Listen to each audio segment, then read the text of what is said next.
Only 2 mandatory subjects will be used for computing the KCSE main grade in this year's exam in a new grading system unveiled by the Ministry of Education.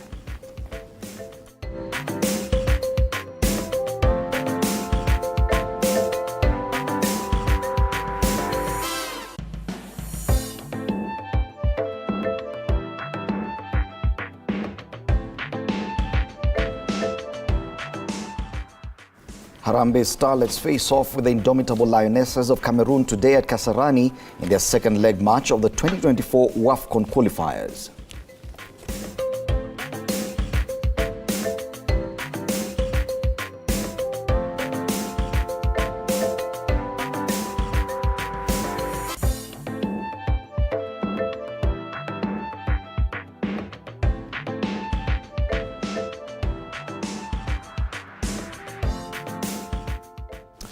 And across the borders, 16 students and workers freed after they were kidnapped by gunmen who attacked their university in Nigeria's northwest state of Zamfara last week.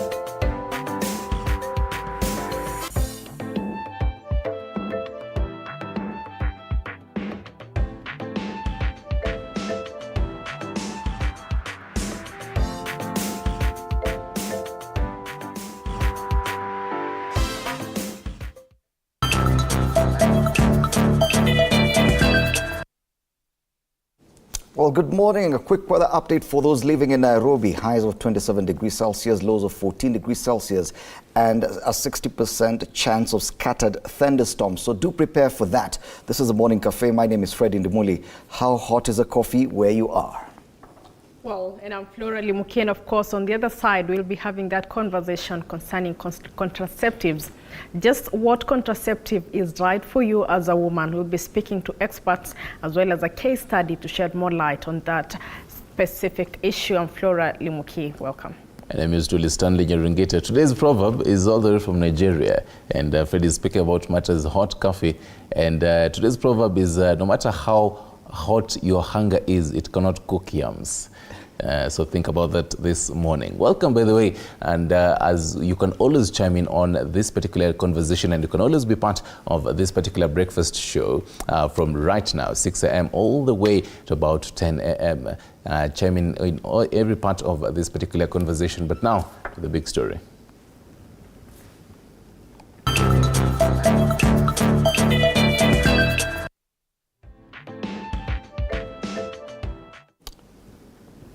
To the top story now. The Ministry of Education has announced a new grading system for the Kenya Certificate of Secondary Education KCSE exams that is expected to increase the number of students pursuing tertiary education. Now, according to Cabinet Secretary Ezekiel Machogu, effective this year, only 2 mandatory subjects will be required for computing the mean grade. Previously, there were 5 mandatory subjects across 3 cluster groups. That's mathematics, English, Kiswahili, 2 sciences, and 1 of the humanities. Now, Machogu stated that in the new grading system, the only 2 mandatory subjects will be mathematics and 1 language, English, Kiswahili, or Kenya Sign Language. Now, in addition to the 2 mandatory subjects, the Kenya National Examinations Council will consider any other 5 best. That's according to the CS. Now, the KCSE exams are scheduled to commence on October 23rd and conclude on November 24th, with the rehearsals taking place on October 19th.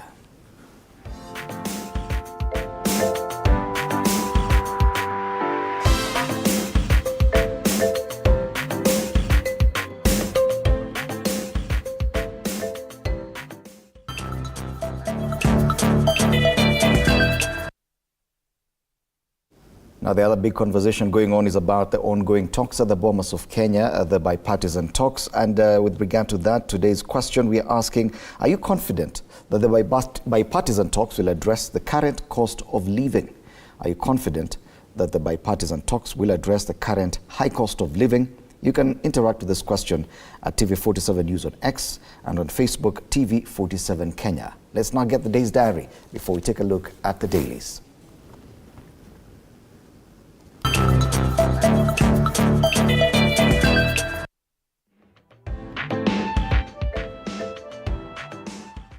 Right, in today's diary, as Limuki had mentioned earlier, Kenya will be joining the world today in marking the World Contraception Day.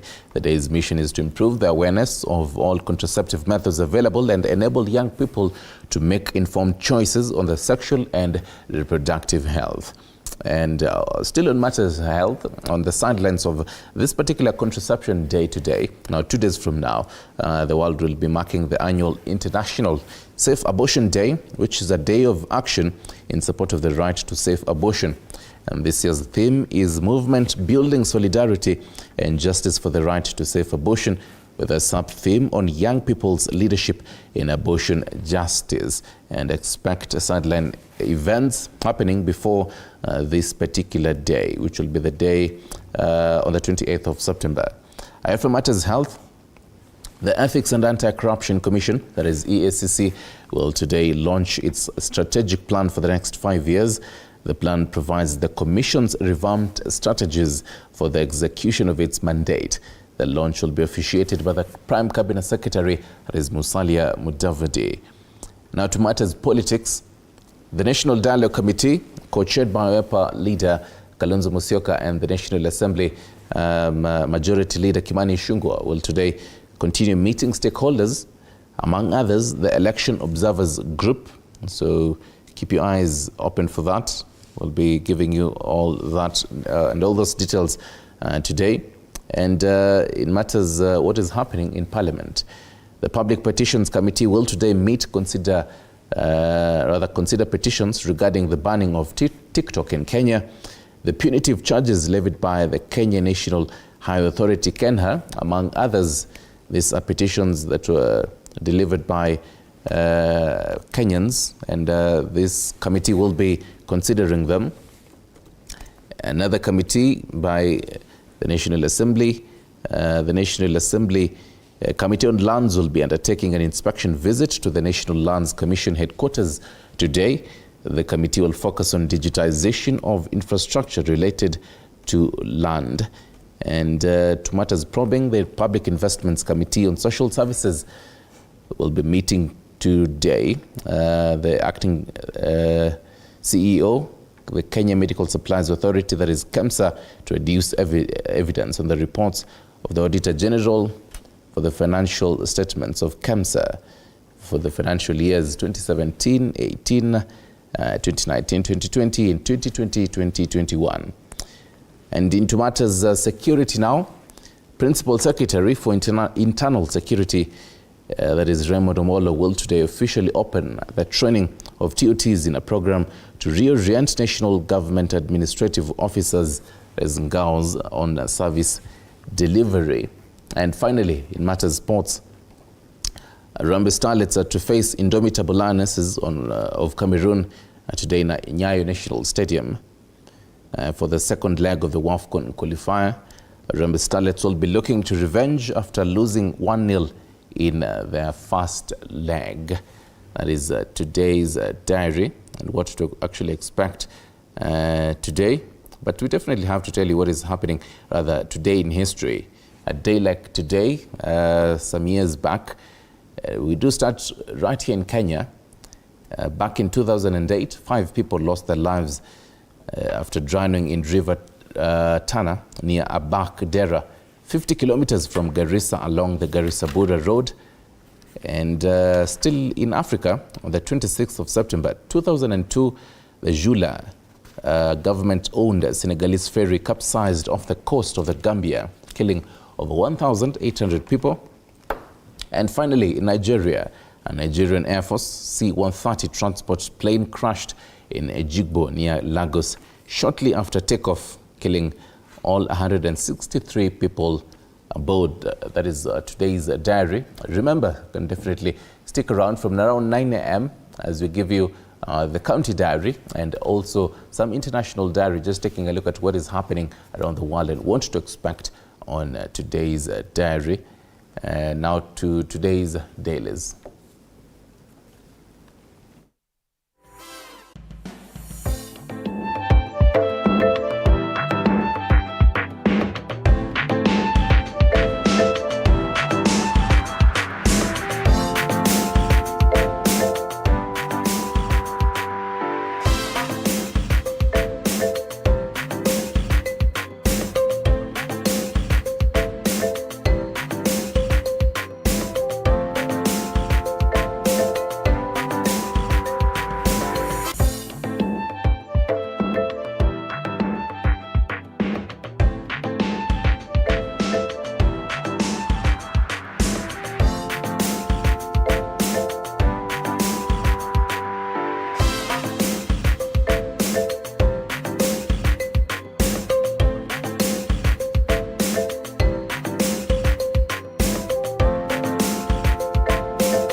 And out of the dailies, and we start off with the Standard this morning. The big headline on the Standard, reading Uhuru's script.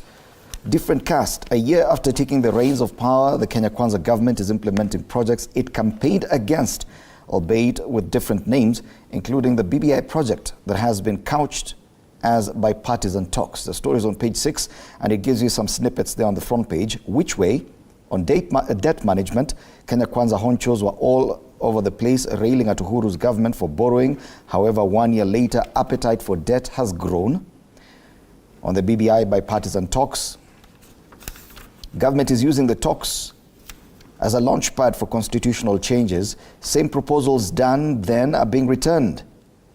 Huduma number versus Maisha number. Whereas the court said the Huduma number had breached the laws, the new Maisha number is supposed to be a game changer. On the Prime Minister's office, during campaigns, it was self-seeking to come up with a new office, but now it is an idea government wants enshrined in the law. And they use a photo there of President William Ruto during the flagging off of the community health promoters yesterday at Uhuru Park.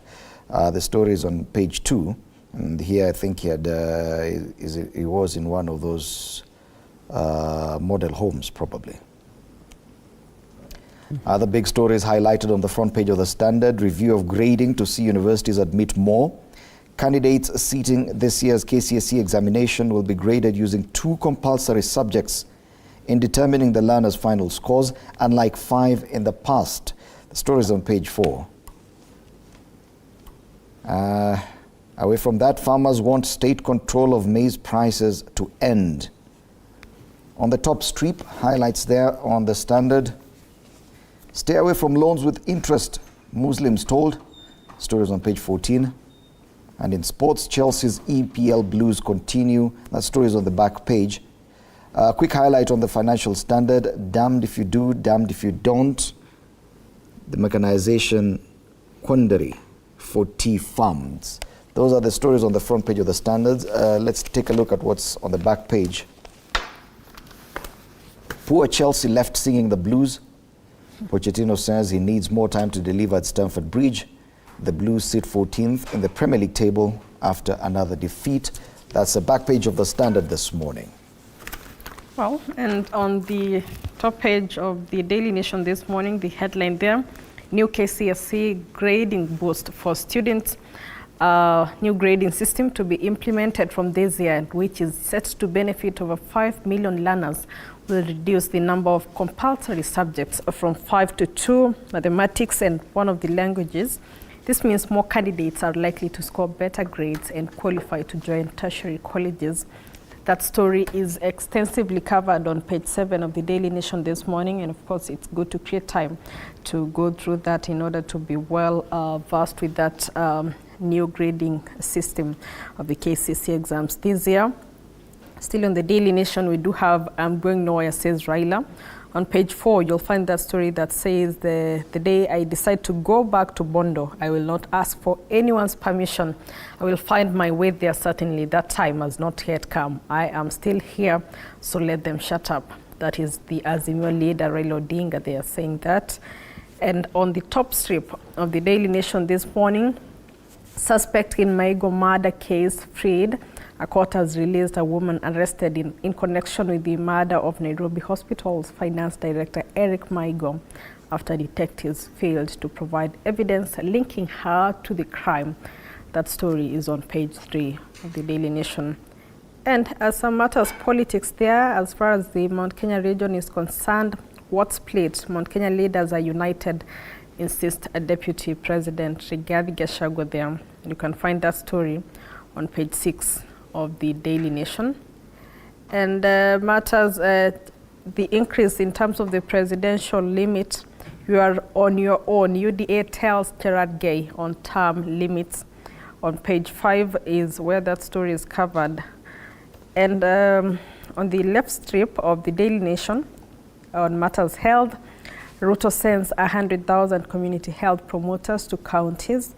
The CHPs will transform healthcare at the grassroots, and Kenyans will no longer have to visit hospitals for screening services, says the president. And that story is on page 2 of the Daily Nation this morning. And matter security, war on terror gets boost as Kenya, US sign pact. The country signs cooperation agreement with the United States that will see the Kenya Defense Forces personnel trained and provided with financial and technical assistance over the next 5 years. That story is on page 13 of the Daily Nation. And on the back page of the Daily Nation this morning, pending bills, teams set up without AGs and not illegal. We also have Postbank on the verge of losing vehicles and land in Upper Hill, Dandora. And some other sports there on the back page of the Daily Nation.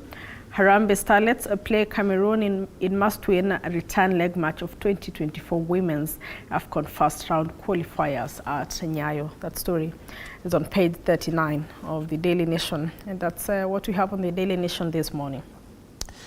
Katika gazeti la Taifa Leo, the sister page of Daily Nation, well, quite similar headlines on the Daily Nation as well.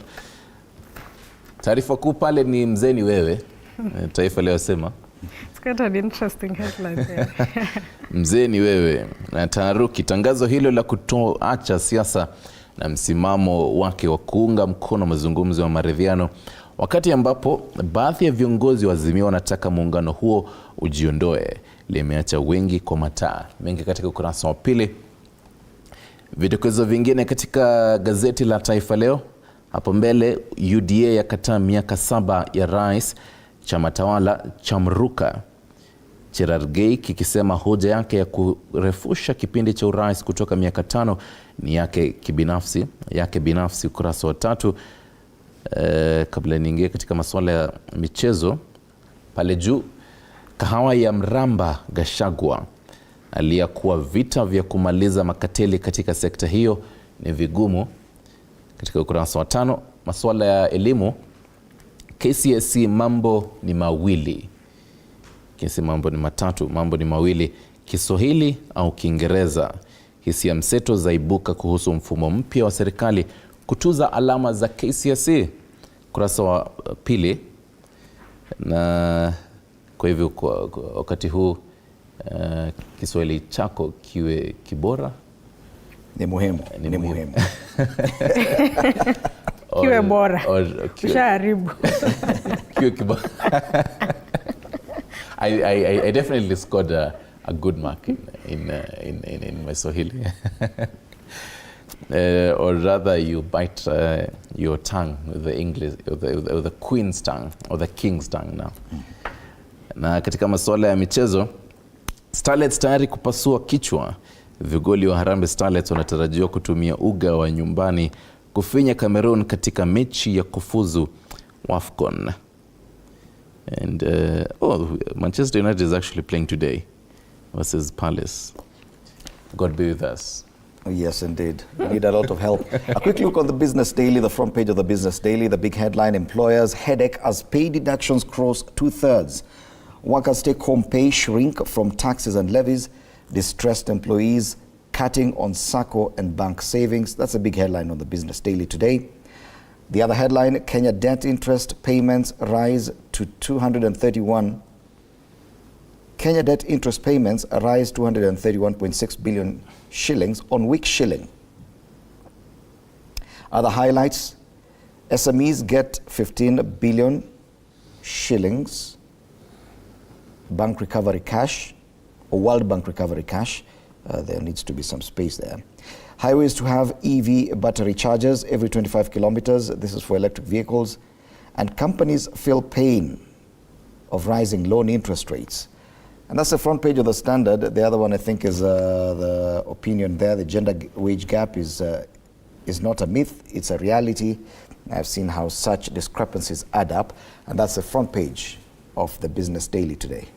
Let's have a look at the Star this morning. The headline there, Ruto returns to squabbles and UDA tough wars, discord pits senior ministry officials and political heavyweights. And of course, that story we saw on Taifa Leo yesterday, well, clearly showing the different ministers and legislators who have beefs, and that is what we have there. Storm as president gets back to party infighting and public outrage.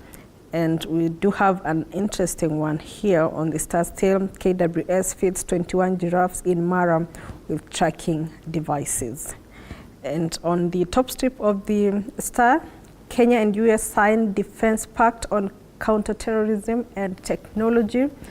And still on the Star, we do have that story on prepare for criticism, Ruto tells new DPP. President William Ruto has told the new Director of Public Prosecutions, Renson Ingonga, to prepare to face criticism in his line of duty. The president said, this being a state office, calls from Kenyans demanding accountability and transparency in the manner in which services are rendered are inevitable. And of course, the new DPP there was sworn in yesterday at State House, Nairobi.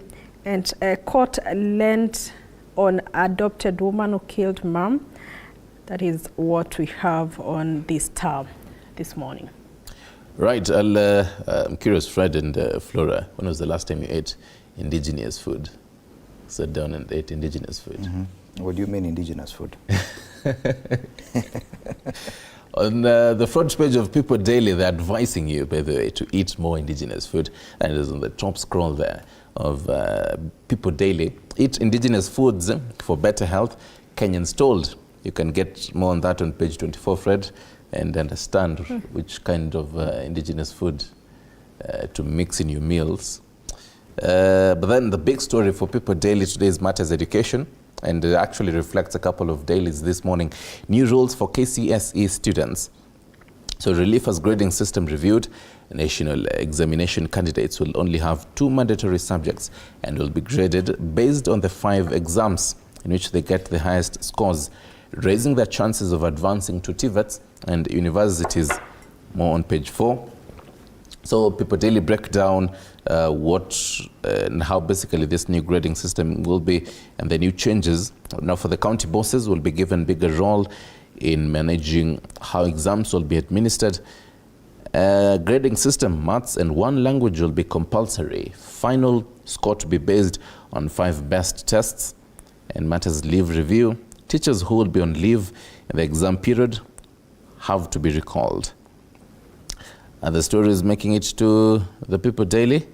Magistrate protests at delays in Kimorar graft case. That is on the right strip of People Daily. Faceless officers are frustrating 63 billion Kenyan shillings corrupt case against former CS.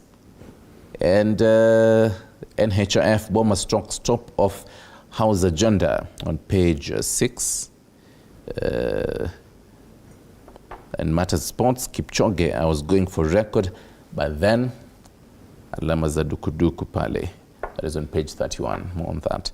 It is on the front page of People Daily. Let's cross the border now to Uganda and we look at the Daily Monitor. And the big story in Kampala this morning, Dot or Drek Farm to get South Sudan debt billions. Who's stepping on the pedal? 3 local companies have been singled out from a list of 2 dozens to benefit from a generous payout of billions of shillings that the Ministry of Finance is planning to pay on behalf of the government of the Republic of South Sudan. That's a big story on the front page of the Daily Monitor. Big news in Uganda today. The other highlight, Buganda unveils budget priorities and a picture of some individuals there, Sewanyana and Segirinya, losing a bid to hold their trial. And that's a big story on the front page of the Daily Monitor this morning. Big news in Uganda. Okay, time to look at what is happening in Tanzania. And on the Citizen this morning, NSSF reports doubling of investment portfolio.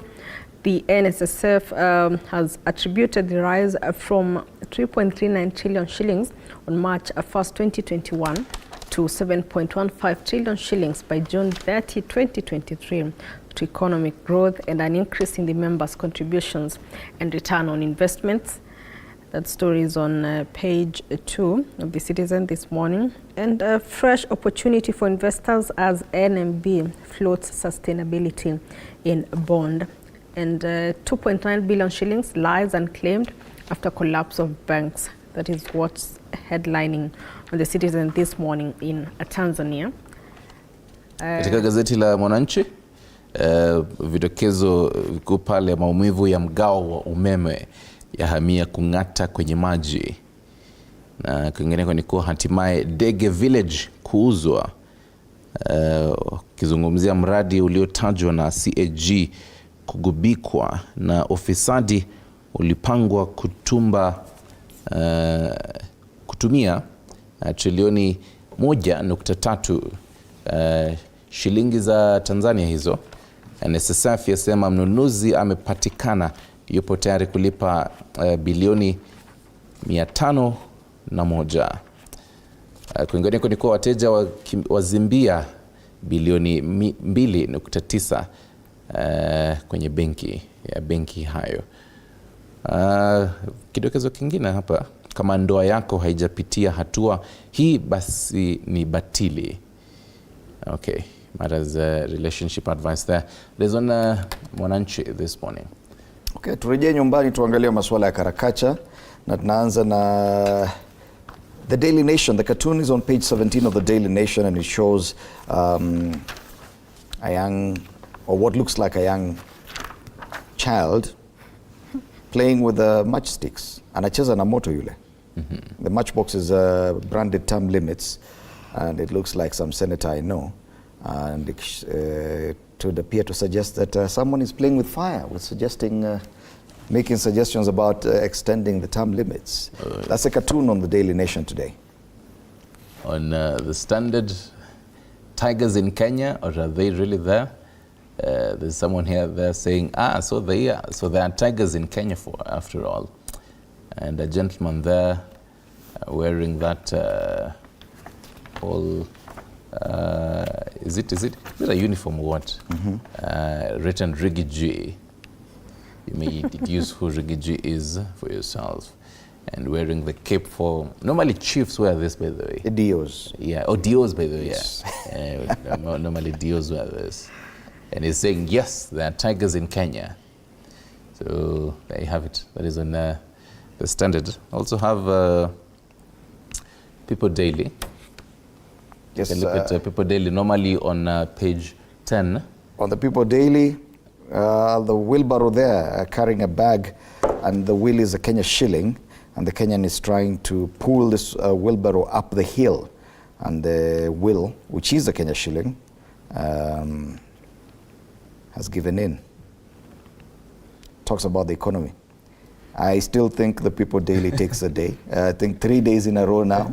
The cartoon on the People Daily. Almost 4, I think. Last week it was about 2 days. So congratulations to Stano. Stano is doing a good job. I mean, Stano's with those cartoons there.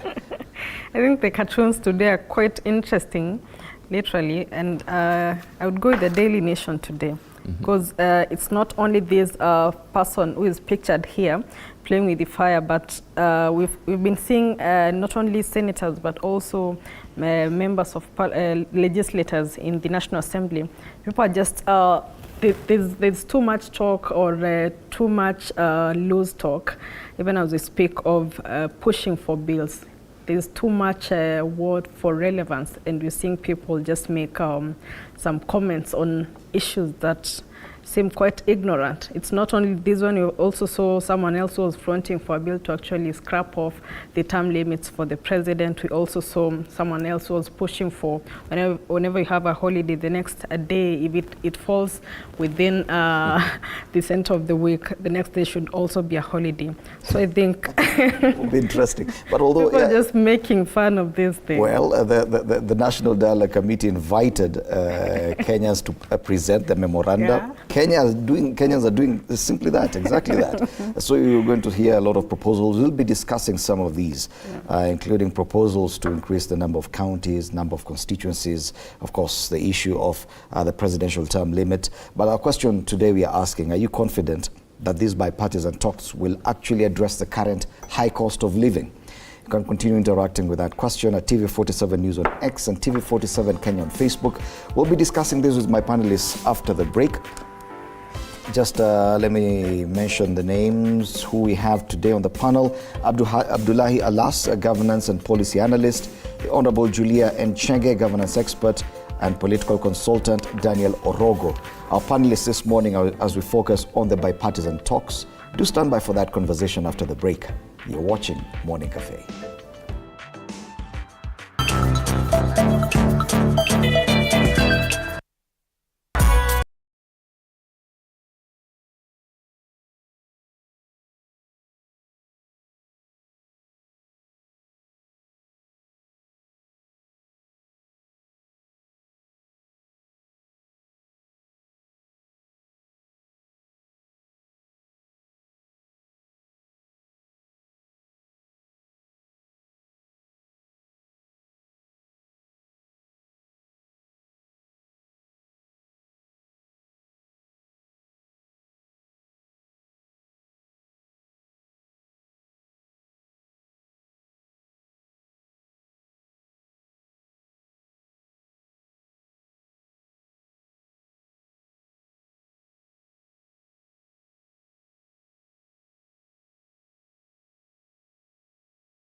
Welcome back. You're watching Morning Cafe on TV 47 with me, Fred Indimuli. It's time to have this conversation. This morning, we're privileged to have in studio Honorable Julia Chege, a governance expert. It's good to have you in studio, Karibu-san. Thank you so much, Indimuli. Alongside Honorable Chege, we have Abdullahi Alas, governance and policy analyst. Also good to have you in studio. Good morning. Thank you very much. This is the very first time I'm hosting the both of you on this panel. And I'm certain we're going to have a very interesting discussion. Today we're focusing on the bipartisan talks, but before we get to that and some of the issues that have been raised, I want us to focus on what's headlining on the Standard this morning, because it also makes reference to what's happening at the Bomas of Kenya. And reading Uhuru's script, that's the big headline on the Standard this morning. A year after taking the reins of power, the Kenya Kwanza government is implementing projects it campaigned against, albeit with different names, including the BBI project, that has been couched as bipartisan talks. They make reference to the issue of debt management, and despite Kenya Kwanza railing at the Uhuru government for borrowing, 1 year later, appetite for debt is growing. They make comparisons between the BBI and what's happening at the Bomas of Kenya with the bipartisan talks, which we are going to focus on. They make reference to the Huduma number vis-a-vis the Maisha number, and also the issue of the Prime Minister's office, which is also being, which also features at the bipartisan talks. And let's start with you, Honorable Chege. Do you agree with this assessment that the current administration appears to be reading Uhuru's script? First of all, good morning, our viewers from all over this country. Yes and no. Yes and no, because I want to explain to our viewers, government is an ongoing wheel, and it is a wheel that has to move forward irrespective of who is the driver. There is no way the wheel will go back. And by this I mean, when governments are handing over from one government to the other, and especially the national government, it is the presidency. So there are those handing over notes by PSs, CSAs, parastatals, all over, they are handing over notes, you know, and they explain clearly where the government is and where the government is going. And therefore, it's only a mad person who would come and trash all that. But you know, our leadership is quite funny, because sometimes our leaders will come and they want to outdo what has been done for years by a certain, you know, regime or something. And that is the challenge that we are having currently with the current presidency, with all due respect, with the respect that we accord to the presidency. There are some people there who think that they can be able to reinvent the wheel, of which is not possible. And therefore, you find they are getting into a lot of trouble as they try to reinvent. If they had proposed they are going to make Limuru Road better and Thika Road renovation, there is no way they can go to Madeira or any other place, because the strategic plan is as such, you know. So therefore, what I would like to urge our leaders is that they need to remember all the time, power is very transient. And there is nobody who is going to be in power forever and ever, amen, you know. So I think you are right, but I think they are going to run. I want to be a bit lenient with them. They are going to run. Okay. In fact, this is what I said when they said that they want to be given 1 year. I said personally I'll give them 2 years. I'm not going to complain about them until 2 years are over. Okay. Because we need, you know, from where I've explained to you that some of them want to reinvent the wheel backward, yet government is an ongoing wheel, and it doesn't stop, by the way. Okay. Yeah. Abdullahi, some of this, the need to distinguish between the previous administration and the current one. It's born out of necessity that in a heated political environment, if at all you want to succeed your boss, you really need to get to a point where you can distinguish yourself from the continuation that people may actually expect and show that you're going to be your own person. Do you think that is exactly what's happening now? Well, I think, first of all, President William Ruto was the deputy president for Uhuru Kenyatta for 10 years. So, to a certain extent, he cannot run away from what happened under Uhuru. Remember the commandeering of the yellow, ties and the white shirts and my brother thing. What needs to happen is that it's only that the occupants of the offices have changed. But Kenya is still one country. It has its borders. It has more than 53 million. It is still suffering from what Kenyatta Senior spoke about in 1963. So when this government came to power, what they were supposed to do is first, when you come into office, you don't make immediate changes. Anyone who has studied governance will tell you that you study what has worked and what has not worked soberly. But now when you come with a lot of anxiety, or rather, you become hyped by the power, you forget that you have a country to run and you have certain things to put in place so that this country can move forward. Now, 60 years after independence, we are still talking about poverty, diseases, unemployment, and those things. William Ruto is speaking to us through different people. He has been away for 10 days. Now, if you look at some of the things that he has been discussing in the United States, apart from the counter suits and this image of African you cannot be Pan-African if you're not even feed your own people. Charity begins at home. Africa did not elect Ruto, Kenyans elected him. So what he's supposed to do is, he spoke about a lot of things. And when they were talking to us, I read a German book, one says, when a leader wants to help himself, he tells his constituents what they want to hear. But if he wants to help them, he tells them the truth. Now, they came to office by using a lot of propaganda and hyping emotions and sports and songs. Now, all those things are meant during campaigns. But when it comes to the politics of economics, the fundamental principles are different from the propaganda you read during elections. They require two sets of rules. Now, basic economics will tell you if you cannot feed your own family, then you have a problem. Now, this country needs people to have food.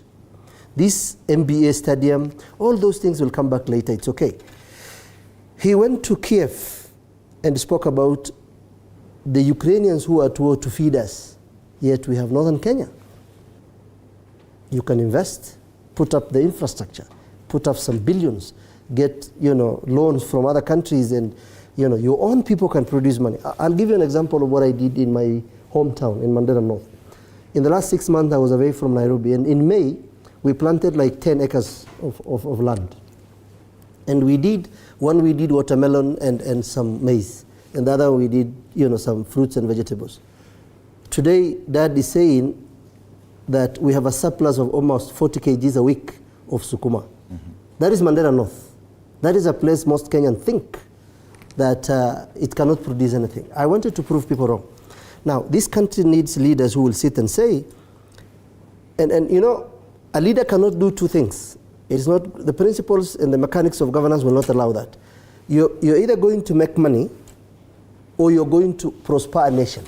They require two sets of different principles. If you want to develop a country, you invest in the infrastructure of what in terms of production. If you look at our budget, more than 60% is going to infrastructure. Moses Kuria told us that they gave farmers 4 million bags of fertilizers. In which areas? Still going back to session paper of 1965, where Kenya has been categorized as a region of high production and areas that have nothing. Northern Kenya produces the highest meat bank in this country. We have camel, we have goat, we have cattle. We can put a processing meat in Wajir, and the entire region will do that. So the thinking of Kenya Kwanza is doing business with Kenyans.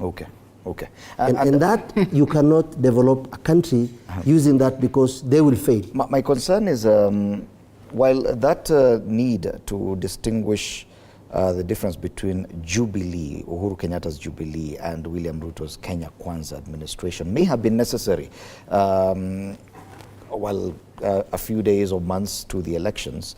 Now William Ruto is president. It's the necessity of the continued distinction between the two administrations that we are asking about. The fact that Huduma number, for example, had already cost the Kenyan taxpayer about 10 billion shillings. And then within the first year of William Ruto's administration, he does away with it and starts another project similar to that one, the cost of 1 billion or 2 billion shillings, at a time when we're facing an acute high cost of living. Is it necessary for him to do this now? He's already won the election. You know, the truth of the matter is our country politics is very expensive, especially to campaign. It is very expensive. And that is why at times I look at the opposition leader as purported to be. If I were him, I would still be on the street. You know, you lose 4 billion, nobody is recognizing you, and you know, so we start from there. And when they were campaigning, I remember Kenya Kwanza, when they were campaigning, they had a lot of promises, especially to the women. They had a women charter. They had promised that the cost of living will go down. They had promised that electricity will go down. They had promised very many things, forgetting they were in government. And whatever they would have done that time, you know, and they didn't do. So I tend to think, if for sure they keep saying that that government was very bad, why can't they pay us the money that they stayed for those 5 years, so that at least we see they are genuine? Because how would you earn money from a government that you think it is not legit, or it is punitive or something like that? And therefore that is why I really pity sometimes our government, because they are trying so hard to improve on the things that they were done there before, yet showing Kenyans they are new. We cannot, it's not rocket science. We can see. If the cost of unga, for sure the cost of unga was like 200 shillings last year. Today, at least we expected to be like 80, you know, like it were some years. But that is not the case, because we have had other internal challenges that have really come to us, like the drought, lack of rain, lack of fertilizers, farmers not wanting to farm, you know, very many factors that have affected us. And also globally, we have been affected. You know, the global warming issues, we have been affected. The petrol issue has also affected our country, you know, the cost of production. But then the biggest question is, we do not live in Russia or Ukraine or wherever. We live in Kenya. And therefore, the government of the day, what it needs to do is to cushion Kenyans. You know, when there are those global crises and global affairs that are affecting the globe. But a country that has a presidency, a country that is independent, the government should be able to come and caution them. In our case, we are unfortunate. The other day, we had a minister telling us, if you cannot be able to get fuel, then you can get your own well, you can get your own taps of fuel. You know, that kind of talk that is showing our government is still in politics. They have not transitioned. You know, that is the truth, because that kind of a talk, you only find it with people who are campaigning, you know. Okay. But right now, we are not campaigning. They're in government. They need to show us the way. We need to see the cost of fuel down, you know. Like now, if people, there's no traffic actually, because people cannot afford fuel anymore. I'm sure there are very many companies that are closing down. And I saw, I don't know whether it was on a newspaper, but I was reading somewhere, some people are closing business and going to another country. And other people are saying, okay, let them close, we see what will be the impact. You know, like it's a joke, you know, a company that has employed more than 500,000 people, and then you say that you not feel the impact, you know, that kind of talk. You know, sometimes you wonder what informs people to actually comment on some issues. Okay, Abdullahi, what is the political risk of this turnaround within 1 year? Things that they spoke about, talked about and said that was them, we can never do the same. But then within 1 year, you turn around, a new administration, and you go back and start doing exactly what the previous administration was doing. There's definitely an issue of a trust deficit. No, these guys lied to Kenyans because they knew they wanted to help themselves to be in power. But you cannot run the mechanics of government by different policies. If your country, Kenya is among the countries that is facing bankruptcy after, I think, Ghana, Ethiopia, Egypt, where the debt is almost 98% of the total GDP of the country. Now, when this country is, you said Ruto was in Jubilee, but before that he was also in ODM. Before that he was in URP. These are the same monkeys going to different forests. There is no difference between the ODM Ruto or the Jubilee Ruto. They just branding and marketing strategy of rebranding. That's just a marketing strategy. This country is having difficulties of political leaders' will to change the country. Because I said you cannot, because right now if you talk to people in government and those in the intelligence, we are facing one of the most corrupt government right now. If you go to offices, you'll be told, ministers will poke at your face and tell you how much are you bringing. Hata hakuna kuficha. How much are you bringing? There is a deal of 1 billion, 2 billion.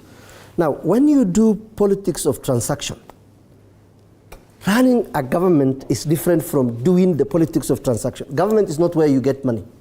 Government is not where you make profit. Government is a place where you rule people and also plan for their successes in life, and then you have financial prudence in the dispensation of activities in terms of projects. So that, like now what we have in Lamu, what we have in Lamu started back in 1974. I wasn't born in 1974, but maybe my son is going to be among the people benefiting from that project.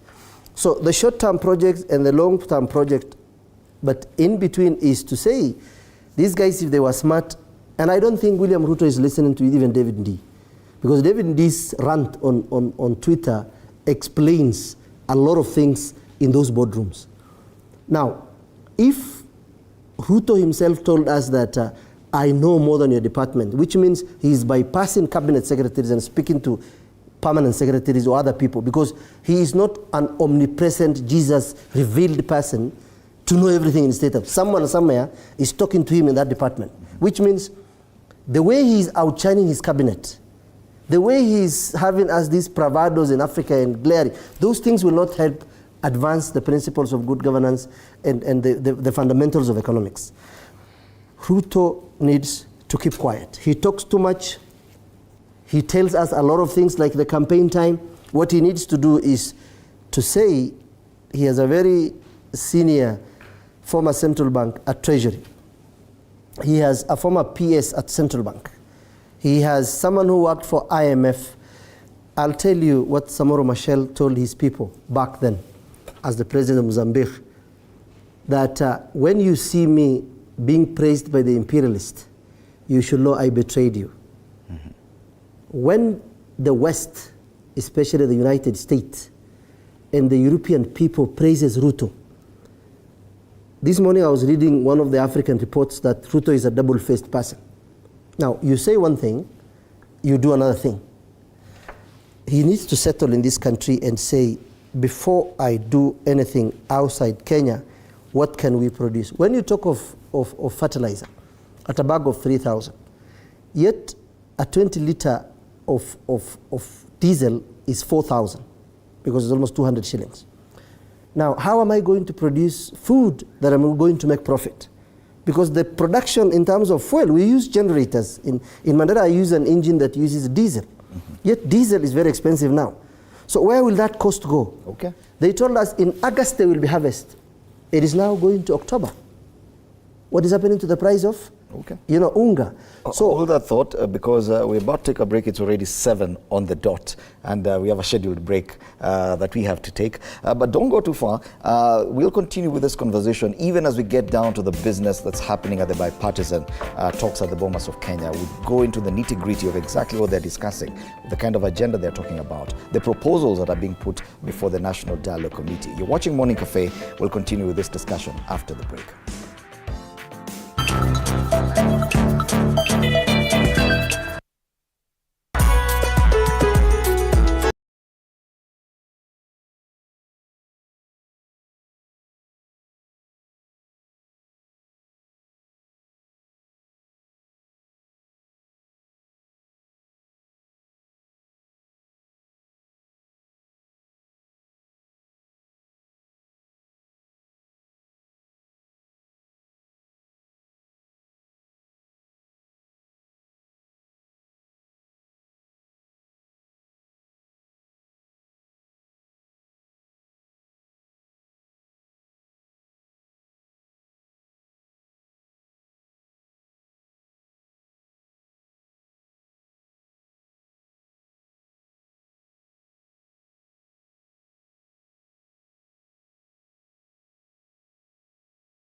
You're watching Morning Cafe on TV47 with me, Fred Ndemuli. A quick reminder of a question this morning. Are you confident that bipartisan talks will address the high cost of living? That's a question we're asking this morning. Even as we look at the agenda of the bipartisan talks at TV47 News on X, TV47 Kenya on Facebook. I'm still in studio with Honorable Julia Chege, a governance expert. Abdullahi Alas, governance and policy analyst, is with us. And now joining the panel, Daniel Orogo, political consultant. Good morning, Karibu Sana. Good morning. You've missed a huge part of our discussion. I've been following the conversation, quite a good conversation. Yeah. Yes. Now, I want us now to go and take a look at what's happening at the Bomas of Kenya with the talks. Last week, the National Dialogue Committee invited memorandum from various stakeholders, general members of the public and other organizations on what they feel should be discussed at the bipartisan talks. Before that, they had already canvassed the agenda they felt was necessary and listed the items that each part of the discussion felt they should discuss. Now we're seeing new proposals coming up. Some of this were never listed. And of course, one other that has generated a lot of discussion was that proposal by the Senator for Nandi, Samson Cherargei, on the extension of the presidential term from 5 to 7 years. Other proposals that people have made include that one by about 20 MPs who had proposed that the number of counties be increased by 11. There are some who say that the number of constituencies should go up as well. Some of these, even the leaders of the co-chairs, admittedly, at least Kalonzo Musyoka, in one of his public appearances, appeared to support the increase of the number of counties. He mentioned, he spoke in Gucha and said Gucha should be a county as a co-chair of that team. Now, it is these proposals that I want us to look at. Let's start off with, of course, the one that has generated the most discussion, the presidential term limit. Let's start with you, Daniel Orogo. This is not, it's definitely not a new thing. Even when discussions were there and people were invited to make their contributions to, as they were drafting the BBI, Raila Odinga was among those who proposed that a one-term, 7-year term, non-renewable, should be what we go for as Kenyans. So definitely, is a kind of criticism directed at Senator Cherargei simply because he is the Senator Cherargei of Kenya Kwanza, because some of these ideas have existed before? Well, Fred, I think as I indicated on the set, quite a good conversation before I joined. And the conversation my colleagues were talking about the double standards in government of the day, or the transition within government. The assumption that there is a sense in which this government is implementing the proposals of the previous government that they vehemently, opposed during the campaign period. But like you said, this is not the first time the term limits conversation, has appeared. But I want to remind Kenyans that I was on this set and I said we have a history with dialogues and post-election dialogues. And we expected, from 1990s to post-election violence to, after the handshake, the first one, to this one. Remember, this is a second dialogue after the failed one. Mm-hmm. We have a tendency of a country in dialogues always with people already selected but no agenda. I said this in the last set I was here, that the struggle is infield and not the struggle with an agenda. So finally, we are discussing a dialogue committee that has sat for months and now looking for points of conversation. And one of those points of conversation is the extension of a presidential term limit. Let me tell you, we have been seeing what is happening in our region, and Alasas was alluding this as I was seated there. In Rwanda, there are members of parliament who went out in rally and just alluded that there is a sense in which we think President Kagame could extend because of his service to the people, and that one term is not enough for him. And members of the public were up and saying that this is not, and then the members of parliament said, but you see, we were just making a proposal. Years down the line, it happened again. In Uganda here, there are equally members of parliament that just alluded to the same thing. Or we think, President Museveni has been, a good commander-in-chief, and if we add him a little bit of some years, then I think he can deliver. And then, it was a denial then finally that took place. As I speak to you, the National Democratic Institute has documented that apart from the coups that are happening in Central and West Africa, there's a tendency that is creeping in Africa about the termination of presidential term limit. And unfortunately, or coincidentally, that is the conversation we are having in Kenya. Now, going back to what you've asked, the Constitution is, the framers of the Constitution were very clear on the presidential term limit in this country, in a sense that you will go for 5 terms, that is renewable, and then you can have the maximum of 2 terms, that is 5 years each. The framers of the Constitution in their mind, they knew that is enough for a country, and they knew that is good for democracy, in a sense that we do not stall democracy, by interfering with presidential term limit, by attempting, to overturn the democratic, platform or democratic with the people. But definitely, so Daniel, there has to be room for some maneuvering. The Constitution is a document that is live. That is what I'm saying. If we needed to change it, the tendency of a conversation of expanding the term limit, it is not, even for the conversation we are having, it's not for service delivery. It is a temptation to maybe ingrain certain people in power.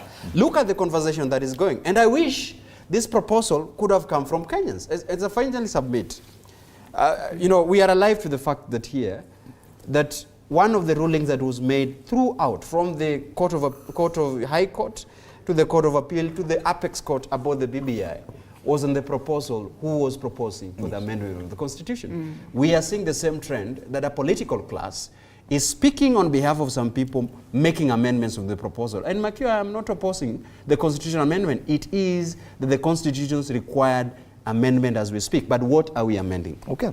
The Punguza Mzigo initiative, which was a popular initiative, also made a similar proposal to have a 7-year term that's non-renewable. Are we saying that this time round it feels uncomfortable to have this discussion because it would appear that this discussion or any such review of the law would be to benefit one particular person? This kind of a talk, it will all depend with the person who is preparing it and for what reasons, you know. And some people feel that if it was the last regime, it is good. Some people feel if it is this regime, it is okay, you know. And the push and pull that we are experiencing and seeing in government, the NADCO or the National Committee Dialogue, according to me, I do not want to come and break the pot here, but I don't think we are headed anywhere, because what we are seeing, both parties, first of all, there is a lot of war among themselves. They are not agreeing. You find Azimio, they had a few pointers. Then we have Kenya Kwanza, who are bringing a few things that were not there before. But as the people of Kenya, what do we want? We want Article 43 of the Kenyan Constitution being looked at. Let's see, can we have water? Can we have food? As my colleague has already said, can we have education? Have you seen the mess that we are in terms of education, you know? And can we have good hospitals that are equipped with medication? I want to speak in a language that Kenyans can understand. Because when you see these people actually fight and or agree, and I would say these people were together 2007, I was not in politics that time, 2013 they were together, 2022 they were together, that time I vied actually, and I know what happened. That means if it is about monkeys without calling anybody a monkey, it is one monkey going to another forest. But the same monkey will go to forest B, forest B, C, D, and so on and so on. So we still have the same monkey moving from Kiambu going to Madeira. It is the same monkey, but it will look like they are different, but it is the same. By this I mean, we should look at our governance structures. One, Parliament.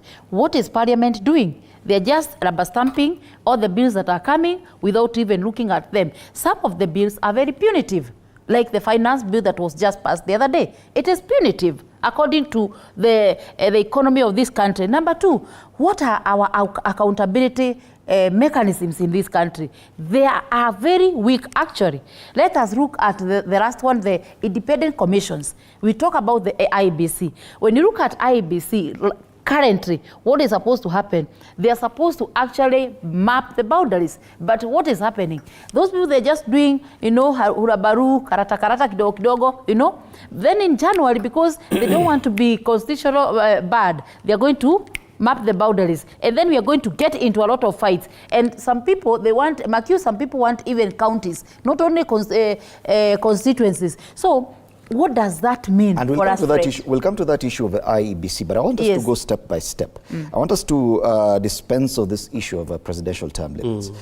Then we'll come to the IEBC, because the issue, it would appear, is that the problem we have, even when we talk about possible constitutional change and the challenges we face as a country, is that we always base any change on in our laws centered on a certain individual. That we want to change this law to benefit this or to bar this individual from ascending to power. Don't you think that that is a wrong way to approach it? Because yes, if at all you've been having the issue of or the discussion on extending the term of the presidency, even before William Ruto became president. Why is it wrong to discuss it now that he's president?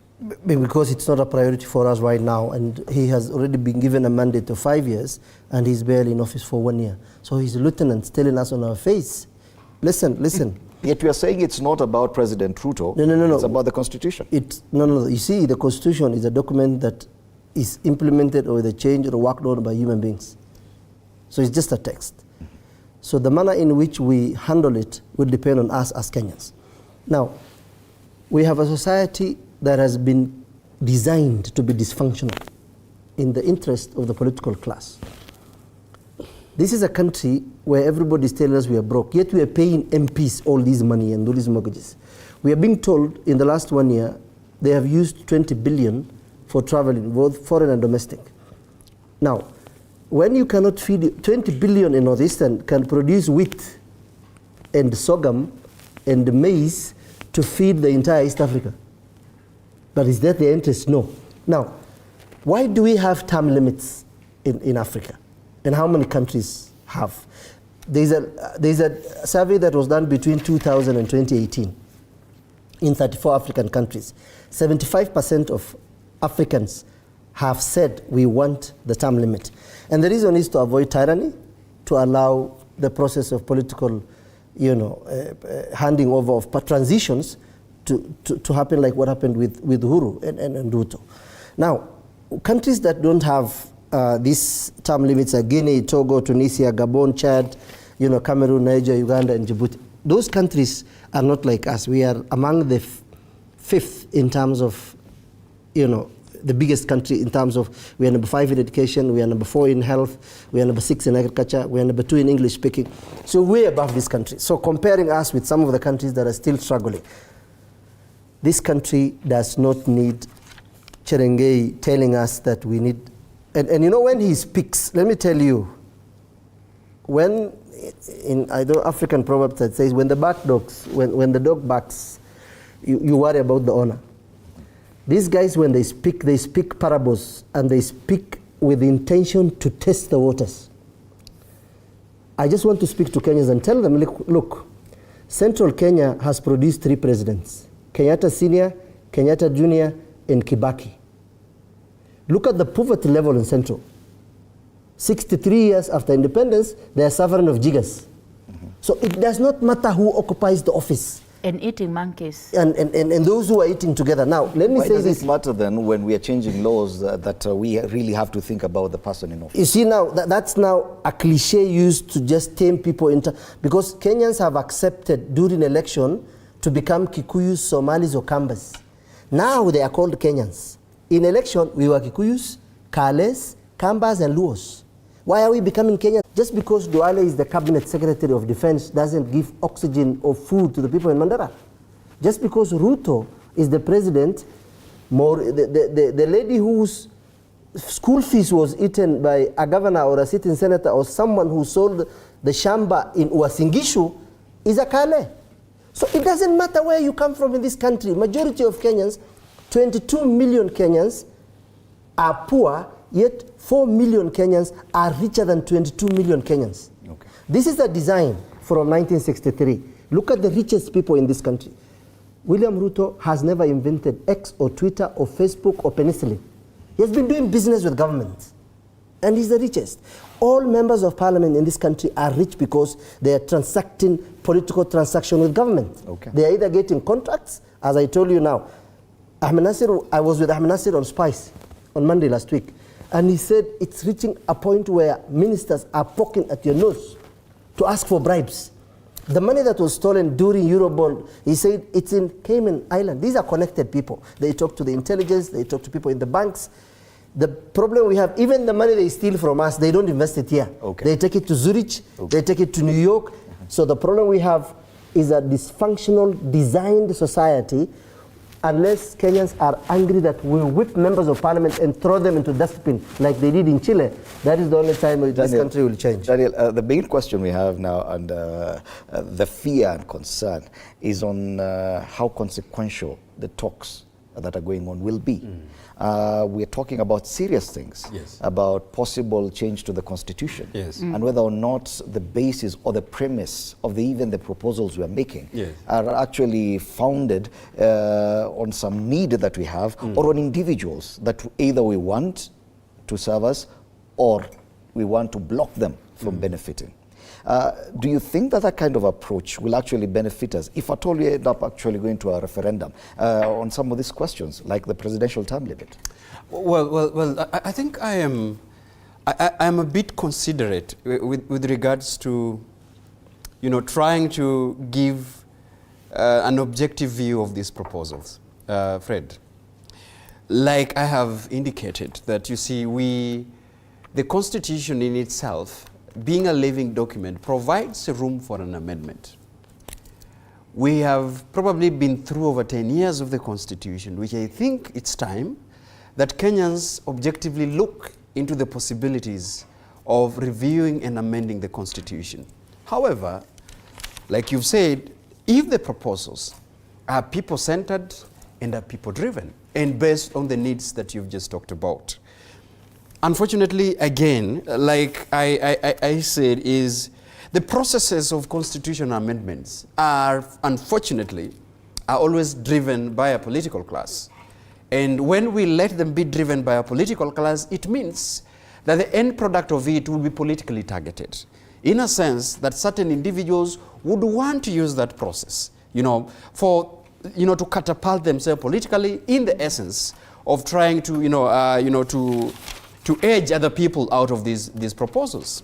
In this context, you have asked about the issues of presidential term limits. And I've said, look, if Kenyans would possibly interrogate the possibilities of objectively looking at what then would it serve if a president serves for 7 years, non-renewable, I think that if it is non-renewable, Kenyans would look into that, vis-a-vis us having 5 terms and the maximum of 10 years, and which is not renewable. So for me, I consider and I direct a debate where Kenyans objectively look into the pros and cons of 7 years non-renewable vis-a-vis the 10 years that is non-renewable.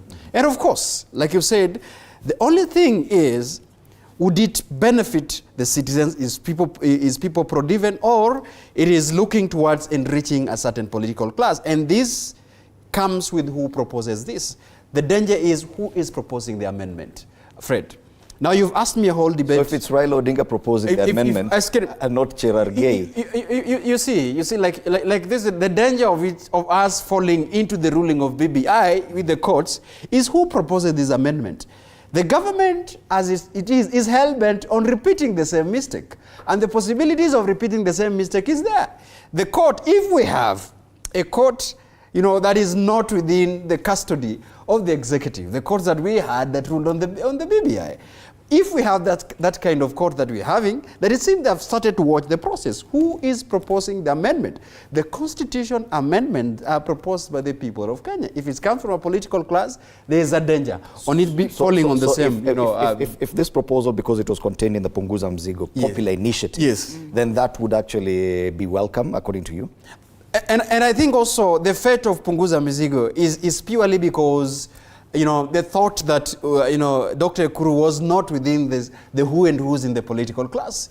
And by the way, in the county assemblies, it passed through a number of county assemblies. Yeah. The Punguza Mzigo passed over 20-something county assemblies. But unfortunately, because certain political class were not interested in it, or the proposal was that Dr. Ekuru is not among us the sharp political elite, that was the danger of it. So, Fred, the issue is generally the bipartisan talk, and I would come back to what I have said. The centrality of the conversation, you see, and the proposals that are there. I would join a fray of those who believe that this particular conversation are for managing the citizens of the Republic. Okay. Because my opinion is, and I would qualify my opinion is that this bipartisan talk, the objective of the constitutionality of the talk was purely to remedy what Kenyans were going through post-electoral period of 2022. It has mutated into a committee that is taking views for what? for a constitutional amendment, the possibilities. Okay. So in this sense, I am seeing probably this is to manage the Kenyans as to wait. The deal is already sealed. But this probably is to make Kenyans wait as a political class are making their decision. Okay, Honorable Chege, there's something you mentioned, and this one probably, even though we may say it is to manage Kenyans, it is also a constitutional requirement that the IEBC is meant to review the names and boundaries of constituencies and wards at intervals of not less than 8 years, not more than 12 years, and that deadline is coming up, I think, in March. Next year. Yes. So this one definitely, there is necessity to handle this issue. So the reconstitution of the IEBC is currently before the bipartisan team, the National Dialogue Committee. Issues surrounding the constitution of the selection panel, who to be included, who not to be included. But now also the issue of whether or not we should increase the number of constituencies or the number of counties has come up as well. Do you think there's enough time to canvass all these things before this deadline and still make sense of it? Ideally, we are time barred, ideally. But what is going to happen? And I'm sure that is what is going to happen, because there is no way the current government will agree we head into a constitutional crisis. There is no way. That one I can assure you.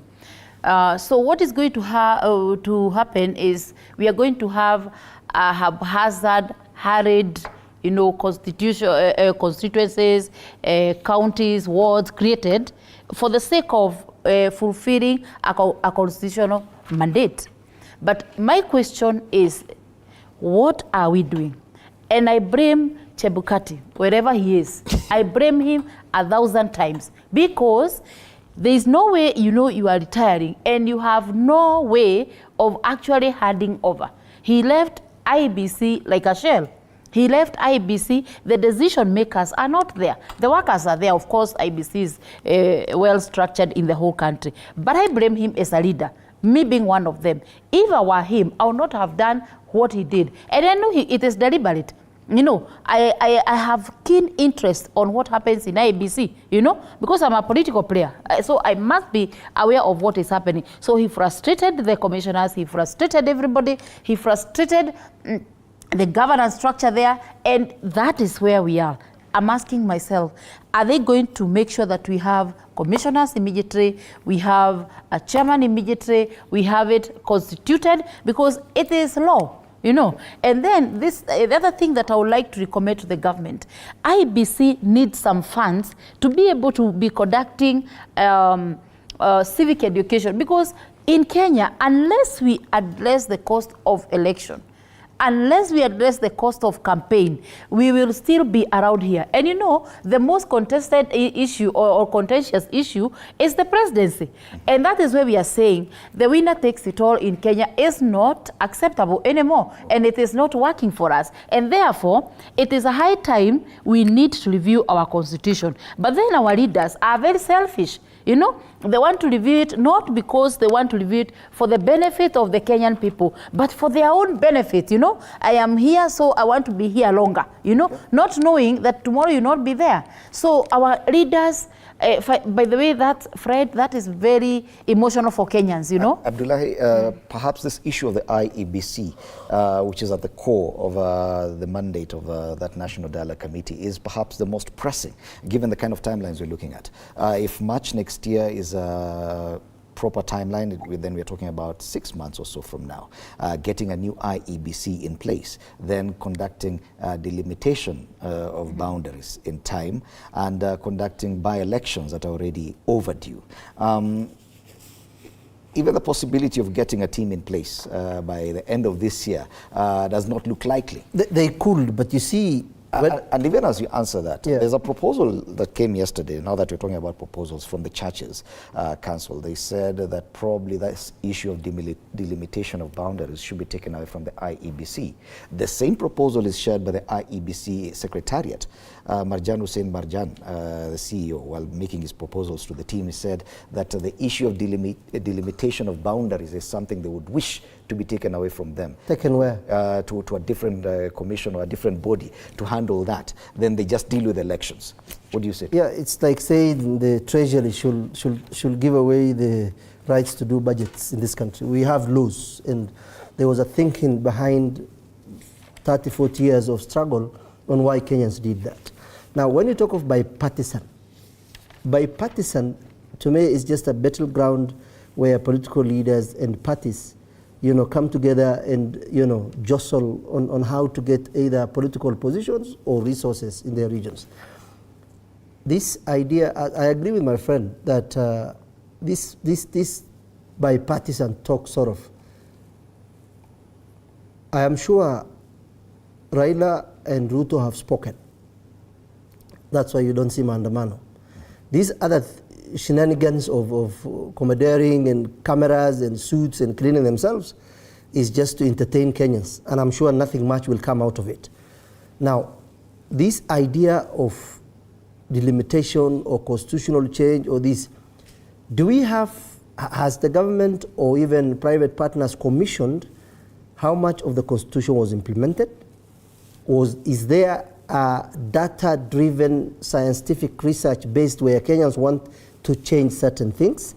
If they are, then from there is when we can review. 10 years for devolution, it's still very short. If you study countries that have emerged as, devolutions are managed well, it takes between 25 to 30 years. It takes time because you're building new structures, you're building new systems, you're fighting corruption within counties, you're fighting, staffing or ghost workers and a lot of things. These things take time to stabilize. Now, what we need as a country is that BBI suffered what it suffered. And I think as an advocate, Cherengei did not read the judgment of the Court of Appeal very well. There were more than 70 reasons why BBI was thrown away. And in the basic structure of this constitution, if you go to the composition of the people who drafted, they were almost from all the regions in this country. The people who made this constitution, the 8 or 12 of them, 11 of them. Now, this constitution has been designed to fight political class so that they don't have easy way of just playing around. That's why for us to create either a 7-term or 10-term or 5-term, it's the people of Kenya who can decide whether to do that or not. The people of Kenya today are struggling with the cost of living. The people of Kenya, more than 4 or 5 million, have nothing to eat as we speak. That is what should worry President Ruto. He's telling people telling us whether the bad thing about stealing, it does not improve the thinking of a thief, as Maguna will say. You steal, but if you're a thief, it doesn't mean that it's going to improve your thinking by bringing things that are going to change this country. Everyone who works, majority, people who work in this country, or even majority of Kenyans, majority, if given opportunity, they are either thieves or potential thieves. Now, how do you want to develop a country where the society is looking for easy money? Like where I come from, people always want to establish companies, bribe some PSS. Bro, I go around some very expensive hotels this city. You will see cartels, people they cartel cartels work for the government. And these are people who take bribes on behalf of this issue of IEBC. So it's a structural societal problem. And the deadlines we're looking at, because right now with no IEBC commission in place, the reconstitution, we are yet to even agree. These talks will take about, they said 60 days.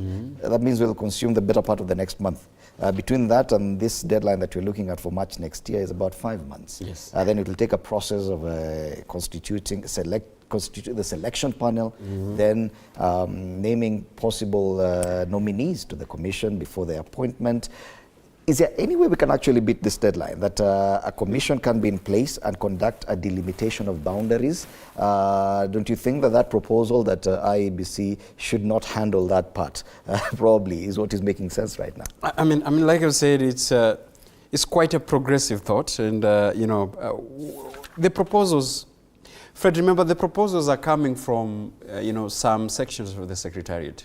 Who knows why they made certain proposals that the issues of delimitation to be taken away from them and being given to certain office, because I think the boundaries delimitation would take last time it was done, was it the Legale Commission that took a lot of time to, around 2 or 3 years to finally have hearings and finally, gazette the proposals and all these that were adopted, to the new boundaries.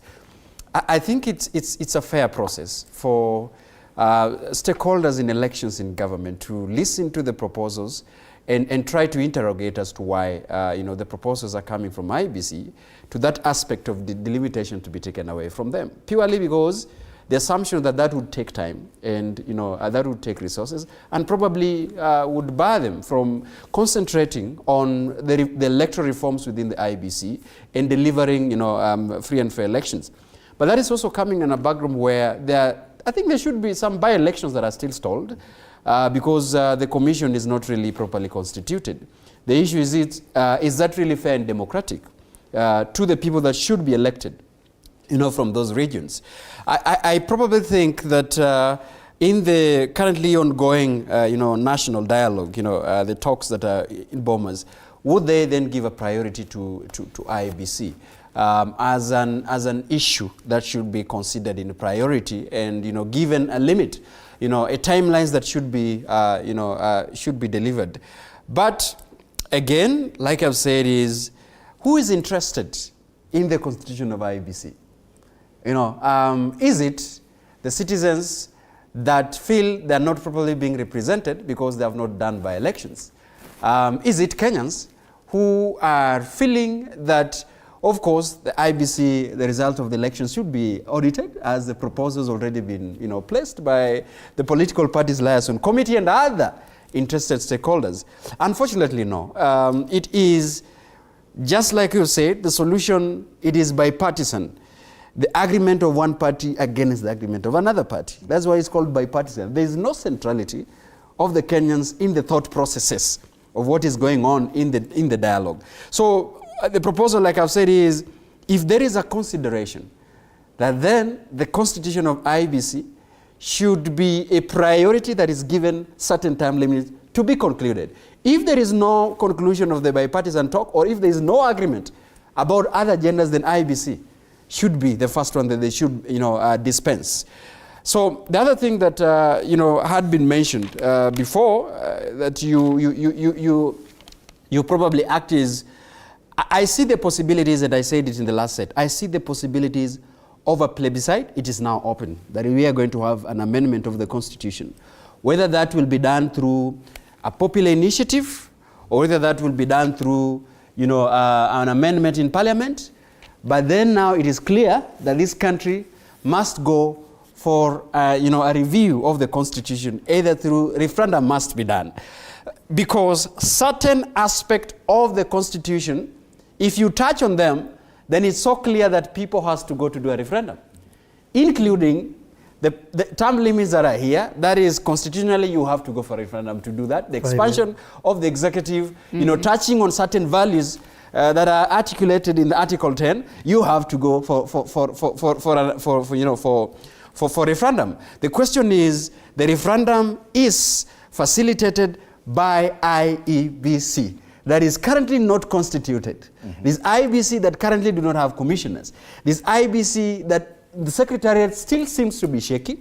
This IBC that has not done the audited of the result of the Constitution. So, Fred, somebody is in agreement should actually be the main agenda. Yeah, that's what I'm saying. It should be top of the agenda. That the guys who are seated, every other discussion, they should say that even if we've not settled for other agendas, but I think because of the priority of this country, let us dispense IEBC issue and be done with it. Do you agree that probably there's need to relook at that possibility of having a separate independent commission purely for the delimitation of boundaries, constituency boundaries, wards and other things, and leave IEBC solely to handle electoral matters? Because yes, delimitation of boundaries is equally as emotive, and it could actually set communities and regions against the commission that is expected to come back and conduct an election. Why have so many commissions that are not functional? It's like going to a premise and you put up very many dogs that do not have teeth. it means even if a thief comes, they will not bite. Therefore, they are just flowers, you know, to walk around and be seen. So we should not go for another commission. We already have enough commissions, according to me, which are not really independent, you know. There is always some influence from either parliament, judiciary, or legislature. You know, there is always some influence from some quarter. So I feel IEBC, yes, should be the one, and is the one who is mandated by the people of Kenya to conduct elections, to conduct boundaries and all that. But now when the chairman, the CEO says that now the delimitation power should be taken away, we need to know where is it coming from? Who has influenced that? Because it's not from him. Somebody has influenced it, and maybe somebody is holding the gun and saying, can you say now? Even the church proposed the same.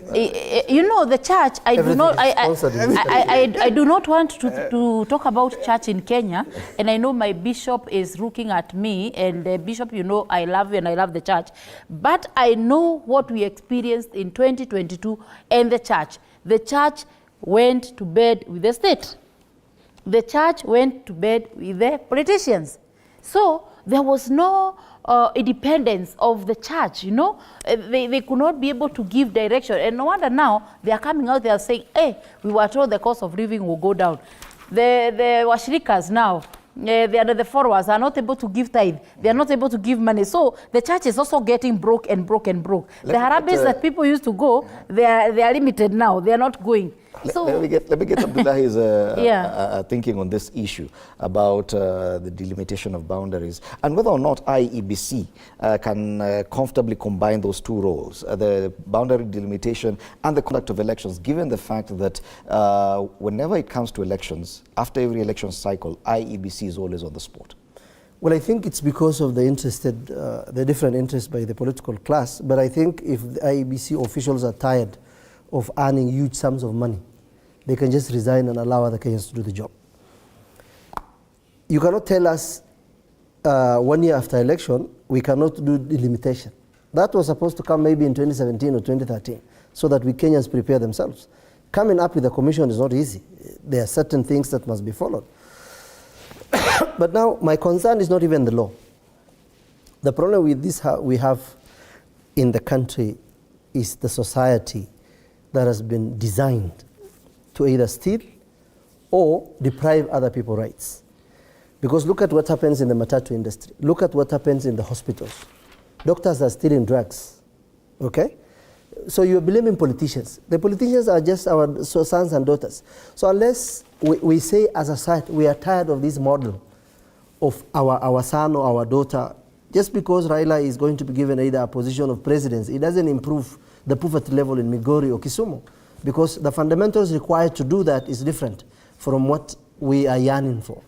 So what we need as a country is to say, we need to stop being Kikuyus, Kales, and warriors during election and become Kenyans. And look at these guys and say, this is a job. This is, being a president or deputy president is a job. It's a job you seek. I contested in 2017. I was not contesting because I loved my people of Mandera North. I was contesting because I thought I would have brought some change through the experience and the research and the learning I did. It isn't that I was important, no. And it's also fulfilling to be a member of parliament in this country. If your work is to cabinet secretary, kama wewe unaweza tafuta kazi, bona wewe ungekataa hiyo kazi uende utafute wewe pia. Cabinet secretary, you know, anyone can be a cabinet secretary because there is no even qualification required, unlike, you know, a journalist or a doctor or a pharmacist. So the bad manners of our political culture is what is affecting us. I told you, they steal from us, yes. But the problem is the stealing cannot improve your thinking. Okay. If you're an idiot, you're still an idiot. Okay. So currently, we have Kimani Chungwa, who during the campaign told us, why don't you bring a bill to make sure that the cost of living goes down? Now he's the majority leader. Why is he not bringing the bill? I mean, he was telling us then. So you cannot, you know, when like in the Somali proverb we say, the stone. Whether you touch a stone, or you caress it, or you peck it, it still remains a stone. Okay, let's move the discussion now to the proposal to increase the number of counties. There's this whole argument that always arises whenever there's a discussion about a change of laws, and there's that discussion about representation and issues to do with 1 man, 1 shilling, 1 vote, issues to do with the kind of population that we have in sparsely populated counties. Now they're saying that representation should be based on the population, and 1 MP probably should represent a certain number of people, 132,000 or something close to that. Now when it comes to creation of 11 more counties, which has been proposed by a group of 20 elected members of parliament. We had the proposal in the BBI to have 70 new constituencies. Do you think that in any conversation about changing our laws, the issues about creating more areas of governance, more regions, more constituencies, is definitely that one that we cannot miss? Yeah, it all boils down again to the quality of representation versus, the quantity. Sometimes this kind of proposals, and you've mentioned this kind of proposals, come from a certain, members of parliament. Of course, because of their right on the people that they are representing, the feeling that, government would be more expanded to reach, certain areas. I see certain proposals that are so contemptuous, and you see, it looks like, trying to get the political independence from certain regions. There's been this conversation around South Nyanza and Migori areas. There's been this conversation in central Kenya about, having more, constituencies vis-a-vis the population. I think, just like you said, and probably this is why the IEBC do not want to get into the politics of, delimitation of boundaries, because the murky, the blame game that comes with it. Some of these are so historical and emotions. Yesterday you saw the presentation that was done by a group of representatives from Mount Sabot, I think Sabot, that went before the dialogue committee, and the hearing that was so emotional. People literally crying when the submissions were being done, and even later after the submission. I think when this is okay for me, I think it is okay to review the boundaries, and it's an electoral justice. It's a representation justice, to some of these particular regions. For example, speaking about the issues of Mount Kenya, you could probably see that the overpopulation issues that is there. Certain areas, the northeastern part of this country, I was in Isiolo, by the way, and you could see how expansive Isiolo is. Certain areas of this country that equals to be a constituency, but is like a ward, So, and with a certain member of county assembly want to traverse that particular region with the limited resources to serve the people. I think there should be a honest assessment with the commission that is going to review the boundaries to try to see certain areas that indeed, Fred qualifies to be, added certain boundaries for the purposes of representation. I foresee situation. I propose looking at the historical injustice, looking at the population, looking at the issues of marginalization that would purely guide on if or if not to, to give certain, add certain countries or even add certain, constituencies. But again, the caveat that we keep on putting here, Fred, it is unfortunate that as much as I have indicated that the political settlement is already done, you see, this I would tell you confidently, seated here, that the opposition seem to have agreed with the government on some of this agreement that has been made. Are you saying you're not seeing the necessity of these talks beyond what already happened? No, listen, Fred. There are things that we would want to be managed as a citizenry, okay?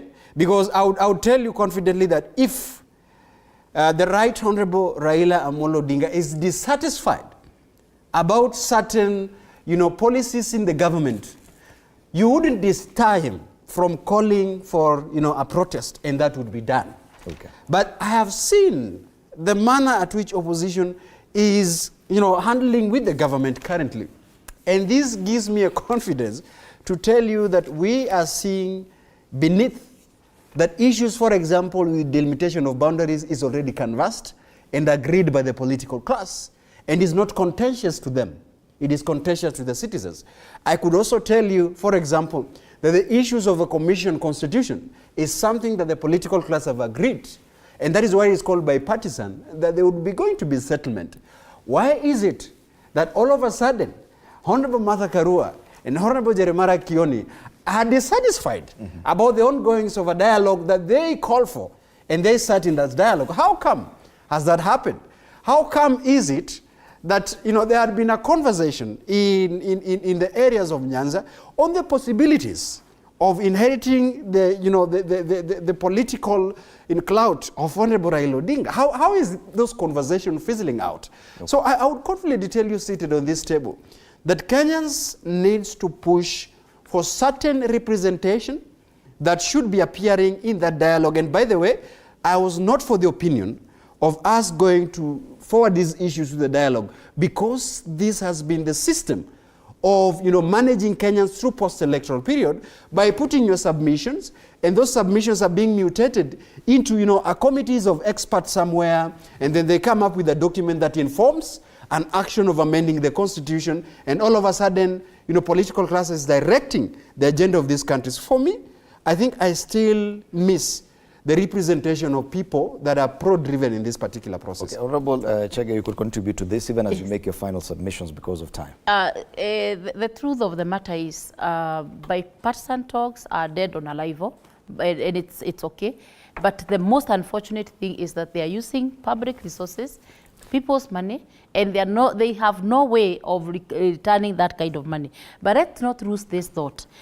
We know the public resources is being utilized and misused all over. We have 2 offices that have used in 1 year 1.4 billion. Let's not forget.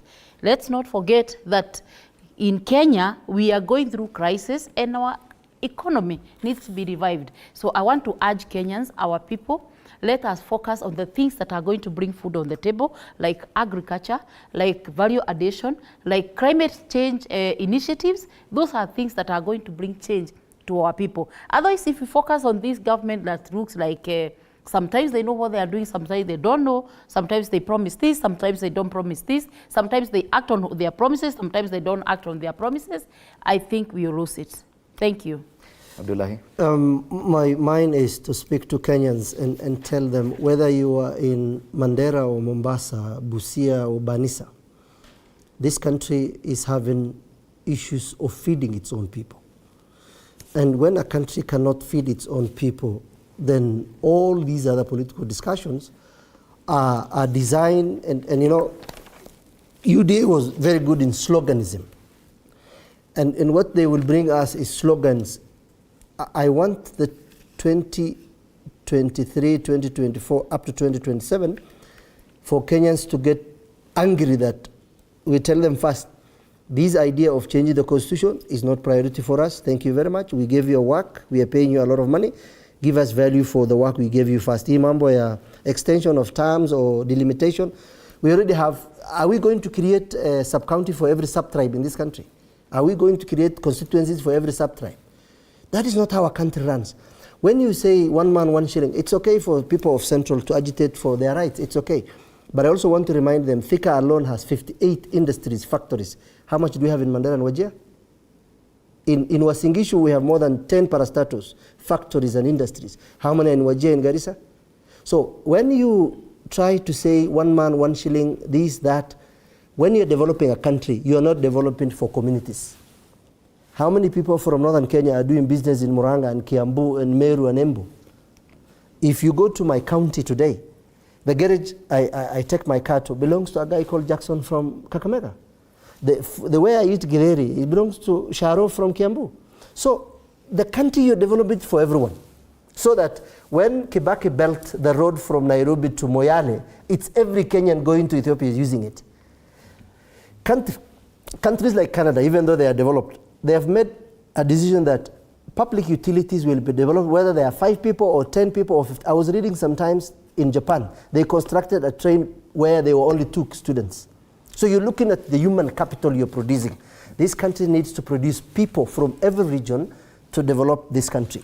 Okay. That way, we will prosper. But we talk about Kibaki, Raila, Ruto. Raila and Ruto are very comfortable people. They are very rich. Their kids have lived in opulence. What about the Luo guy in Kibra? What about the Luo guy in Kisii? What about the warrior guy in Mandera? Or the Kikuyu in Kiambu is poor? How is that helping them? So I want to tell Kenyans, they should not tell you are Kikuyus or Kambas or warriors. Okay.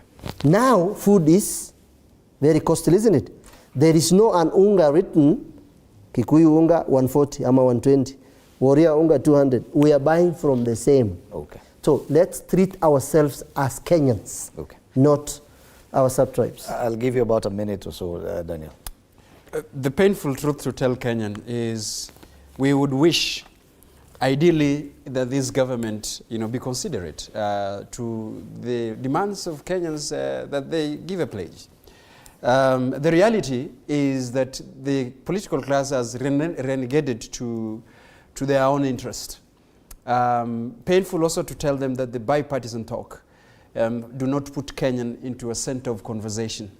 Then what needs to be done is Kenyans to infiltrate the process and present. If it's a presentation of the view, I think Kenyans would make it loud, just like they participated in the finance bill and express their dissatisfaction on some of the clauses of that particular bill. It is important that Kenyans make their voice so audible. What people say that please go make noise. It's good to make noise. It's good to make noise at that particular process right now to show that Kenyans are dissatisfied. At the end of the day, the spirit and the latter of a national dialogue should be inclusive. That should be considerate and that should be people-driven. If it is anything that is opposed to that, then I think Kenyans would ultimately reject it, both at the proposal stage, both at the implementation stage or any other stage. Okay, thank you so much, Daniel Orogo, political consultant, Honorable Julia Chege, governance expert, and Abdullahi Alas, governance and policy analyst, our panelists this morning, as we focus on the bipartisan talks and whether or not they will be consequential with regard to some of those proposals that have been put before them. Thank you so much for your opinions on this panel. Thank you. And now you'll allow me to read this editorial comment as we come to the end of this session. Now, the deployment of 100,000 community health practitioners countrywide is a significant and commendable step forward in the effort to improve healthcare at the grassroots level. This demonstrates a clear commitment to strengthening preventive health services within communities across Kenya. Now, community health practitioners play a very vital role as a bridge between communities and formal healthcare facilities.